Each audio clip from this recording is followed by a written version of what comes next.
Assalamualaikum warahmatullahi wabarakatuh. Waalaikumsalam warahmatullahi Semangat banget ya. Kamu sudah buka puasa ya? Sudah Bang. Oke.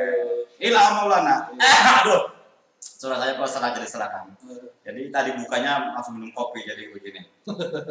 Terima kasih Ilham sudah datang mampir di podcast Indonesia. Siap Bang Lur, Di sela kesibukannya setelah lulus kuliah. Ketawanya itu Bang. Ilham Maulana, putra kelahiran Brebes. Brebes Mas Lur, ya. Tapi kok kamu Sunda? Ya karena dekat dengan daerah Kuningan saya itu Bang Lur. Oh, iya. Jadi apa? Kamu kesehariannya Sunda di Brebes itu? Di daerah saya Sunda Bang Lur. Oke, Iya. luar biasa ya. Oh, di Kersana ya? Di Banjarharjo. Banjarharjo yang Iya. dekat dengan Kuningan, yang Dengan Kuningan. ya logatnya logat Sunda. Logatnya Ya? Sunda. Kamu bisa ngapak? Bisa apa? Ngapak? Ngapak Brebes gitu. Iya. Oh, enggak bisa. Nggak bisa. Oke, Ilham Maulana dia ini adalah alumni dari Institut Studi Islam Fahmina. Iya. ISIF. Kamu kuliah tahun berapa? Saya masuk itu 2016. 2016, lulus tahun 2020. 2020. 4 tahun ya. Kamu taat dalam berkuliah. Taat banget. Taat berkuliah. Kamu selama sampai wisuda? Ya, Selama sampai wisuda? selamat. Insya Allah ya? Insya Allah. Gak tahu ini kapan jalan sudah Oke, ini Ilham ini menarik sekali. Saya tahu kesehariannya Ilham, saya tahu bagaimana Ilham berjuang Iya. untuk bisa kuliah. Dan Ilham ini kuliah dengan biaya sendiri ya? Insya Allah. Insya Allah. Nah, Ilham ini dia berjuang untuk bisa kuliah, untuk bisa hidup selama 4 tahun kuliah di Cirebon. Dia mahasiswa yang sangat aktif di kampusnya, beberapa organisasi ekstra kampus dia ikuti. Apa-apa yang kamu ikuti di kegiatan kampus, luar kampus? Banyak ya Bang. Apa-apa? Ya, enggak sebanyak juga sih. Oke. Apa pengalaman? PMI, PMI. saya ikut di yang sering demo itulah. Terus ini PMI terus ada Pelita. Pelita perdamaian. Itu singkatan dari Pemuda Lintas Iman. Jadi di dalamnya itu kita ada dari teman-teman lintas iman gitu. Terus ada lagi Cirebon Feminis. Di sana saya bersama teman-teman yang bergerak dalam feminisme seperti itu Bang Dul. Ada lagi. Ya mungkin itu kan cukup. Oke, sip. Nah, di sela-sela kesibukannya sebagai mahasiswa dan aktivis kampus, Ilham ini adalah salah satu supir travel. Supir rental. Oh, supir rental. Luar biasa. Saya diciduk habis video ini. Supir rental. Rentalnya rental di apa maksudnya di yayasan atau pribadi? Udah PT rental. Oh, sudah PT. Cuma disensor aja ya. Bukan iklannya. Jangan takut. Biasanya ini ngobrol aja sebetulnya. Kita ngobrol santai. Nah, di sela-sela kuliahnya, di sela-sela menjadi aktivis juga dia sibuk menjadi supir. Nah, kenapa Ham? Bisa kamu sambil kuliah juga nyupir juga? Apa sih melatar belakangnya kamu nekat ya tanda kutip ya untuk menekuni atau hobi atau atau profesi ya sebetulnya di supir itu? Tuntutan ya. Tuntutan hidup. Tuntutan hidup. Itu yang latar belakangnya kamu harus sambil kuliah sambil bekerja. Sambil nyupir lah. Nah, selama kuliah ini kamu nyupir sudah mungkin sebulan berapa kali? Kalau dulu itu awal-awal itu sebelum awal masuk kuliah ya belum masuk rental saya. Paling kalau ada yang kenal gitu, ada yang kenal dari aktivis, dari bahkan ada dosen gitu yang nyuruh ya saya jalan gitu. Oke. Tahun demi tahun, terus saya ketemu rental, ketemu banyak orang, akhirnya saya masuk rental. Gitu. Oke. Seperti itu Bang. Oke. Paling sebulan kalau dulu bisa nyampe seminggu kadang 3 kali dulu ya. Wih, luar biasa. Ya, kadang sering bolos juga. Tapi ya kalau lagi jarang ya sebulan kadang 2 kali juga ya udah. Alhamdulillah. Luar biasa ya. Bagaimana dengan kuliahmu? ketika kamu lagi jalan misalnya lagi bawa orang terus kuliahnya ditinggal. Ya pilihan itu. Pilihan. Pilihannya ditinggal. Pilihannya ditinggal. Oke, baik Ilham. Kamu sejak kapan bisa bawa mobil secara legal ya, sudah punya SIM, sudah apa gitu ya? Sejak kapan itu, Ham? Sejak kapan ya? Sejak lulus SMA kalau nggak salah, 2015 itu udah punya SIM lah ya. Sudah sering bawa mobil. Sudah. Artinya di umur SMA itu keluar SMA, ya. Itu umur berapa? 20-an? Lulus SMA 19. itu saya 19. Lulus SMA 19 tahun 19. Sudah bisa bawa mobil. Iya. Emang seperti apa latar belakang kamu di umur segitu sudah bisa bawa mobil?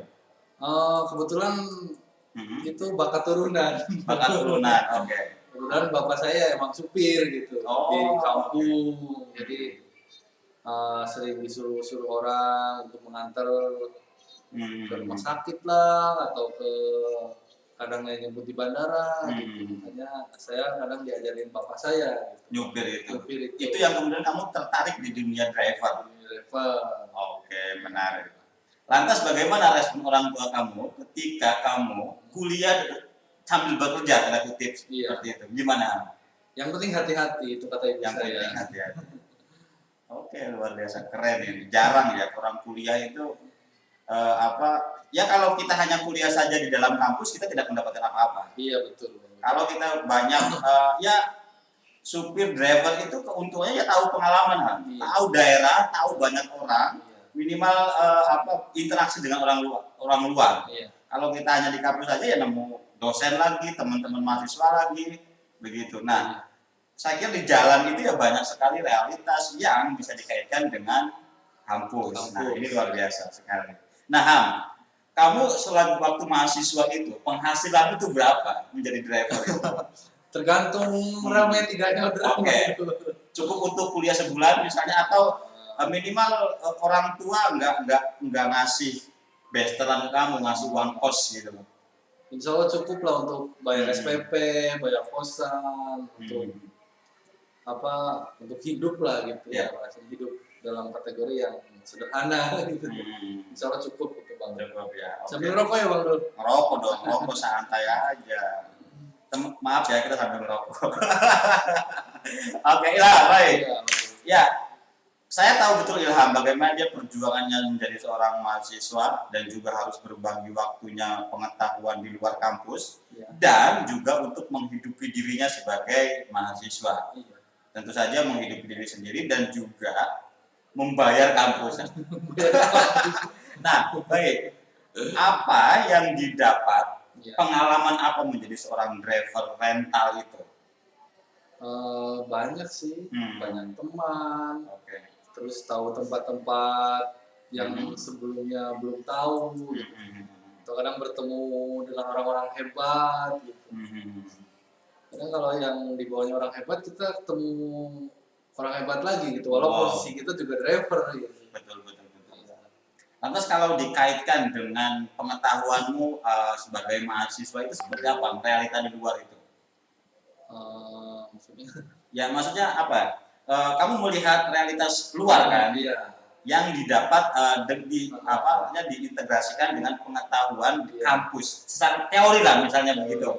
Kampus teori, lapangan adalah kerjaan kamu adalah praktek lapangan. Itu apa yang didapat lah kira-kira dengan situasi seperti itu? Sebenarnya apa ya? Berbeda sih, jurusannya beda gitu.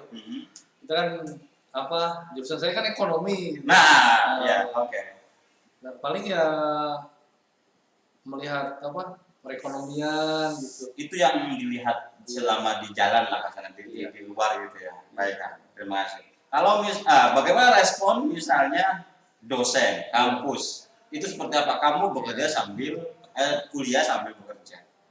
Ya kadang dosen juga kadang sih alhamdulillah lagi gini. Tapi ya kadang ada yang mengerti juga. Oh iya Ilham lagi jalan gitu. Cuma ya yang penting tugasnya, yang penting paham gitu.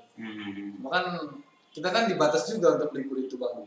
Oke. Jadi satu mata pelajaran itu, satu mata kuliah, seingat saya itu maksimal 3 kali bolos, 3 kali alfa lah. Satu mata kuliah Maksimal 3 kali 3 kali bolos. bolos. Jadi Kalau ya, lebih ya ulangi. Jadi ya saya Hmm. sebisa mungkin saya punya hitungan gitu. Jadi oh ini mata kuliah ini saya masih aman nih, saya berangkat gitu. Jadi ketika ada mata kuliah yang emang saya nggak bisa berangkat, ya saya orderan supir itu ya dikasih ke teman aja gitu. Kalau ada orderan. Iya kalau ada orderan juga gitu. Oke, ini keren ini pertaruhannya ini, pertaruhan masa depan.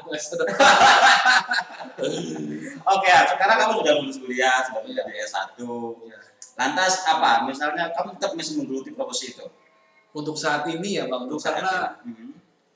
zaman masih COVID gini gitu kan. Banyak teman-teman yang di PHK juga dan saya dalam posisi ini masih bekerja dan masih bersyukur gitu. Iya. Sebetulnya kamu itu ceritanya apa sih yang waktu kecil?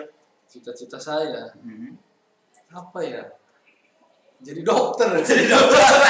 Cuma nggak tahu ya. Kamu salah kuliah. Salah jurusan. Kuliah kedokteran mahal. Oke, baik, terima kasih lah. Luar biasa. Ini pengalaman seorang mahasiswa yang nyambi bekerja, begitu ya. Lantas apa? Kalau kita lihat, memang kuliah itu ya kalau kita tidak punya kesibukan itu ya. Saya kira kalau kita ngekos atau ngontrak ya dengan teman-teman, saya kira waktu itu mubazir. Kalau tidak untuk belajar ya. Kebanyakan mahasiswa kan ya kuliah kan tidak selamanya full, tidak full selama seminggu itu. Paling seminggu 3 kali. Nah kalau tidak ada kerjaan misalnya atau kegiatan lain di kampus ya kita nganggur, nggak dapat apa-apa. Kita waktu terbuang dengan sia-sia. Nah Ilham ini adalah contohnya mahasiswa yang memanfaatkan waktu tidak ada kuliah dengan menjadi seorang driver. Ini menarik. Dia bisa menghidupi dirinya sendiri. Kamu sering ngasih uang lebihan ke orang tua? Rahasia aja ya. Tapi pernah misalnya saya punya uang lebih gitu. Alhamdulillah. Cari berkah. Cari berkah. Orang tuamu seperti apa waktu kamu ngasih uang itu? Ya orang tua saya sih bilang kalau bisa belajarnya yang fokus gitu. Karena kan datang ke Cirebon emang saya untuk belajar gitu. Oke. Itu Bang. Tapi kenapa kamu memilih nekat menjadi nyambi sambil driver? Ya apa ya? Karena kebutuhan aja gitu. Kebutuhan. Tapi secara tanda kutip orang tua mampu kan untuk membayar perkuliahan atau seperti apa? Atau kamu kuliah nekat juga? Kuliah nekat juga saya Bang. Berawal dari nekat itu. Oke, berawal dari nekat.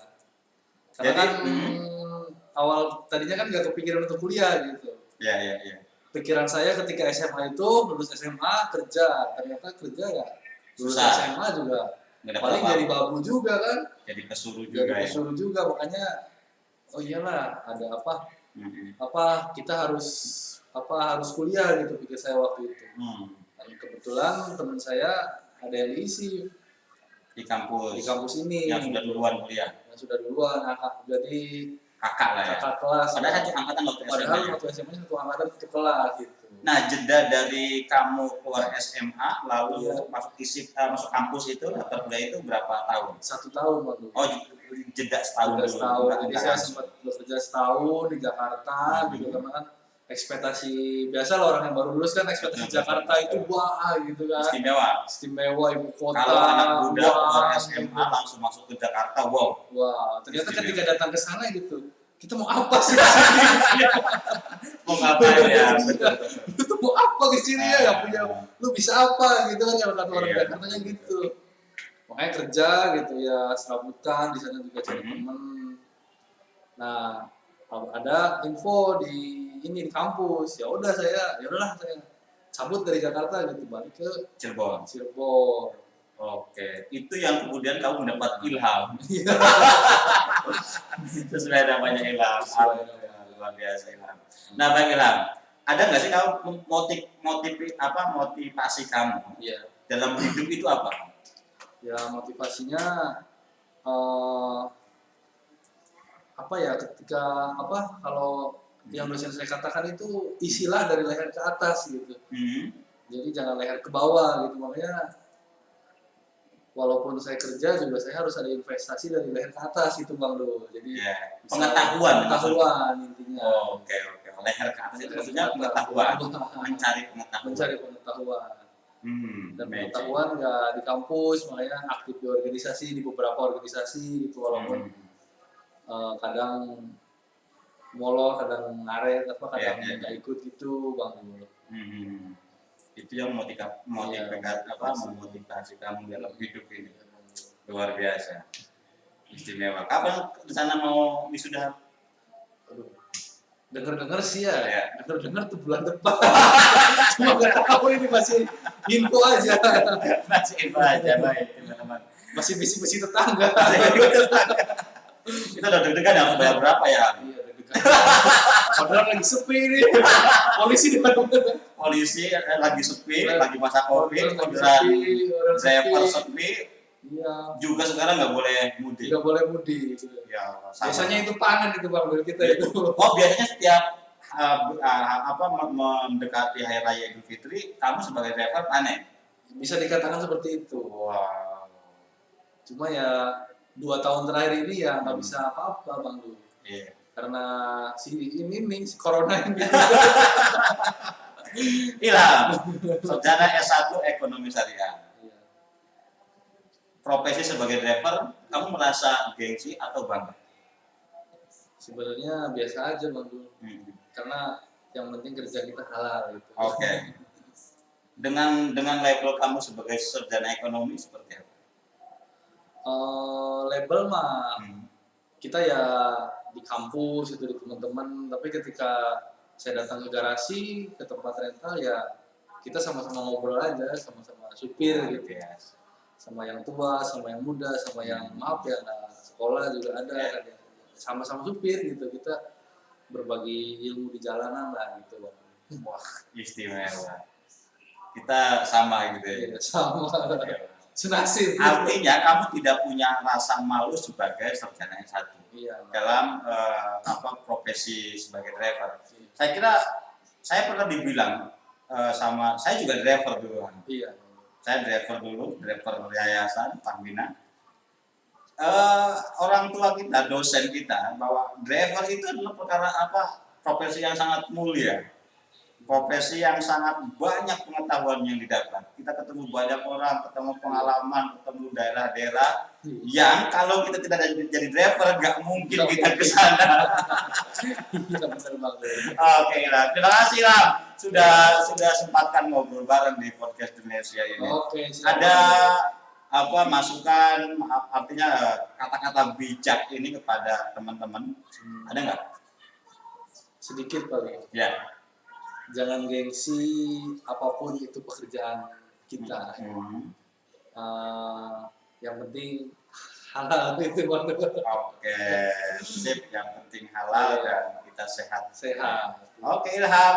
Terima kasih listener viewers ini sudah menyaksikan podcast Indonesia. Semoga ini bisa bermanfaat kali ya, sebagai menginspirasi teman-teman bahwa kalau kita tidak mempunyai pekerjaan apapun, kalau kita tidak bisa disyukuri, tidak bisa dinikmati, itu percuma-cuma. Ilham adalah mahasiswa yang nyambi sebagai driver untuk menghidupi dirinya dan kuliahnya. Ini sangat luar biasa. Ini manusia langka. Hampir punah ya. Hampir punah. Sekarang banyak mahasiswa yang hanya pulang kampus, tidur, nunggu jadwal berikutnya, nunggu kuliah masuk gitu.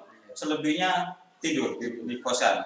Dan sekarang banyak sekali mahasiswa sekarang itu kayak males gitu. Nah, Ilham contohnya, dia memanfaatkan waktu di hari-hari tidak ada kuliah, dia untuk menjadi seorang driver yang luar biasa mulia pekerjaannya. Semoga apa yang kita citakannya terwujud. Iya. Amin. Dokter ya. Tapi itu mungkin nggak sih ya? Itu dulu Bang. Sekarang beda lagi ya. Sekarang beda lagi. Nah, sekarang apa sih ceritamu setelah tanda kutip kamu mengetahui Iya. saya kuliah salah jurusan, padahal cita-cita saya dokter. Tiba-tiba kamu kuliah ke jurusan ekonomi syariah. Mungkin nggak mewujudkan cita-citamu? Kayaknya nanti lagi deh. Nanti lagi. Nggak mungkin. Oke, lah, nggak apa. Terima kasih Ram sudah kunjung, Oh, iya. sudah bermain, sudah mampir di Siap, Bang. ya. Jangan lupa komentar. Oke. Bye. Subscribe-nya. Terima kasih. Terima kasih. Bye.